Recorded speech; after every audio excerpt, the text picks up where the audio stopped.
हेतु क्या उपाय किया जा सकता है, हम इस पर निर्णय ले लेंगे। अगला प्रश्न है दीप्ति किरण महेश्वरी। प्रश्न संख्या 29। माननीय मंत्री जी। माननीय अध्यक्ष महोदय, प्रश्न का खंड 1 अन्य पिछड़ा वर्ग ओबीसी के सामाजिक एवं आर्थिक विकास हेतु विभाग द्वारा संचालित योजनाओं का विवरण परिशिष्ट पर संलग्न है। खंड 2 भारत सरकार की अन्य पिछड़ा वर्ग से संबंधित योजनाएं जिसका क्रियान्वयन सामाजिक न्याय एवं अधिकारिता विभाग द्वारा किया जा रहा है। नंबर 1 उत्तर मैट्रिक छात्रवृत्ति योजना। नंबर 2 सामाजिक सुरक्षा पेंशन योजना, जिसमें इंदिरा गांधी राष्ट्रीय वृद्धावस्था पेंशन योजना, इंदिरा गांधी राष्ट्रीय विधवा पेंशन योजना, इंदिरा गांधी राष्ट्रीय निःशक्तजन पेंशन योजना। स्वरोजगार हेतु ऋण योजना, राजस्थान अन्य पिछड़ा वर्ग वित्त एवं विकास निगम जयपुर, राष्ट्रीय पिछड़ा वर्ग वित्त एवं विकास निगम नई दिल्ली की अन्य चैनलाइजिंग एजेंसी के रूप में कार्य करता है। राष्ट्रीय पिछड़ा वर्ग वित्त एवं विकास निगम नई दिल्ली से प्राप्त राशि को अन्य पिछड़ा वर्ग के व्यक्तियों को स्वरोजगार हेतु ऋण वितरित किया जाता है। खंड 3 शिक्षा, छात्रवृत्ति, कौशल विकास, स्वरोजगार, उद्यमिता, ऋण अनुदान एवं सामाजिक सशक्तिकरण से योजनावार प्रावधान का विवरण परिशिष्ट ब पर उपलब्ध है। खंड 4 विगत 3 वर्षों में अन्य पिछड़ा वर्ग के लाभान्वितों एवं व्यय की जिलेवार सूचना परिशिष्ट पर उपलब्ध है। माननीय सदस्य।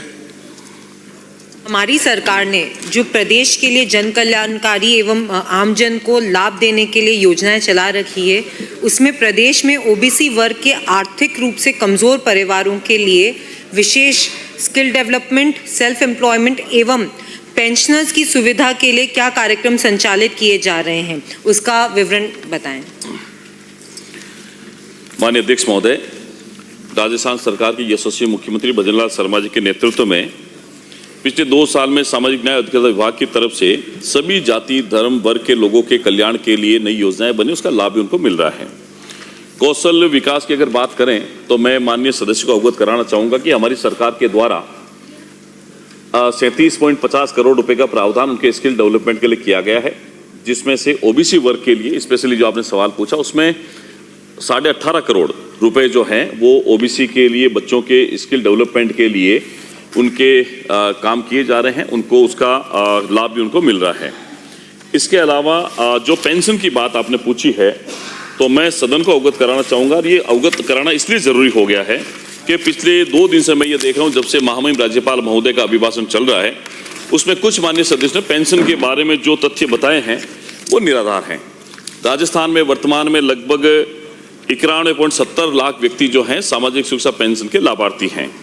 ये जो पूछा ना पेंशन के बारे में, पेंशन का पूछा मैं इसलिए कह रहा हूँ, पूछा है वही बता। उन्होंने जो पेंशन के बारे में पूछा, पिछले सदस्य कहा कि 7 महीने से पेंशन नहीं आ रही, तो मैं एक डाटा रखना चाहता हूँ सदन के सामने शॉर्ट में कि 91.70 लाख व्यक्ति लाभार्थी आज की तारीख में। नवंबर 2025 तक हमने जो प्रति महीने 1100 करोड़ रुपए इसके खाते में जाते हैं, उसमें से 961 करोड़ रुपए का भुगतान नवंबर 2025 तक हो चुका है।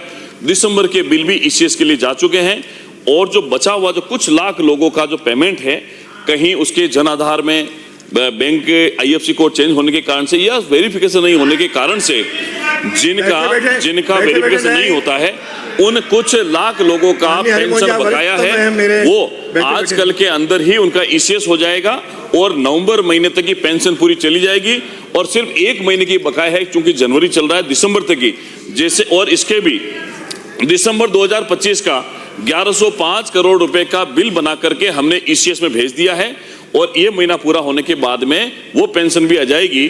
तो ये जो पेंशन के बारे में जो भ्रामक तथ्य फैलाए जा रहे हैं, ये सत्य सदन के सामने रखना चाहता हूँ। कुछ लोग पेंशन बकाया नहीं तो 1 महीने की बकाया। आपको गिनेगा। नो माननीय हरिमोहन जी, माननीय सदस्य। माननीय अध्यक्ष महोदय, मैं आपके माध्यम से माननीय मंत्री महोदय से पूछना चाहूंगी कि राजसमंद के दूरस्थ एवं ग्रामीण क्षेत्रों में लगभग 45% ओबीसी जनसंख्या निवासरत है। 3, 5, 4 मुख्यमंत्री अनुप्रति कोचिंग योजना के अंतर्गत कोचिंग सेंटर्स को मिलने वाला लाभ राजसमंद में एक भी कोचिंग सेंटर को नहीं मिल पा रहा है क्योंकि ईयरली टर्नओवर बढ़ाकर 65 लाख प्लस जीएसटी कर दिया गया है। ओबीसी विद्यार्थियों को उच्च शिक्षा की कोचिंग में दिक्कत का सामना भी करना पड़ रहा है। क्या सरकार इसको रिव्यू करने की मंशा रखती है? यदि हाँ तो कब तक और नहीं तो क्यों? माननीय अध्यक्ष महोदय, माननीय सदस्य राजसमंद से आने वाली ने एक अच्छा सवाल किया है कि मुख्यमंत्री अनुपति कोचिंग योजना के बारे में। सर्वप्रथम राजस्थान में पूर्व मुख्यमंत्री वसुंधरा जी के समय ये योजना चालू हुई।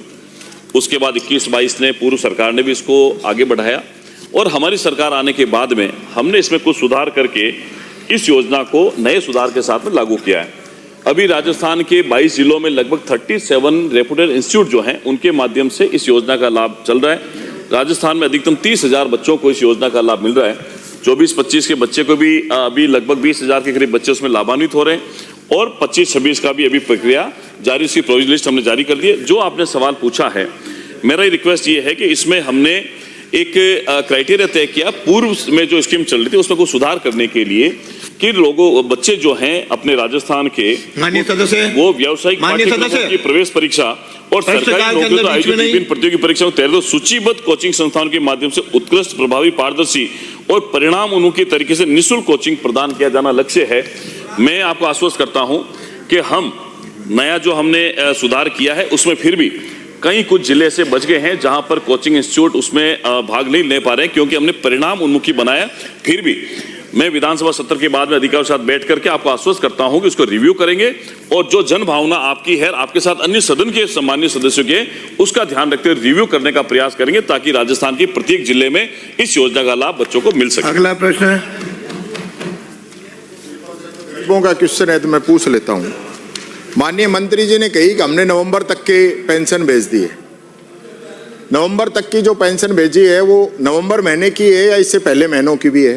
1 नंबर, और उसके बाद भी दिसंबर आपकी खत्म हो गई, कल जनवरी भी खत्म हो जाएगी। माननीय अध्यक्ष जी, निवेदन ये है। और नवंबर का भी आपने जो पूरा भेजा है वो 1100 करोड़ में से मात्र 900 करोड़ ही भेजा है, उसमें भी लगभग 20% पैसा उसमें भी बाकी है। तो ये बेचारे गरीब लोग हैं, हम कोई गलत कह रहे हैं कि आप खुद अपनी बातों में ही पकड़ में आ रहे हो।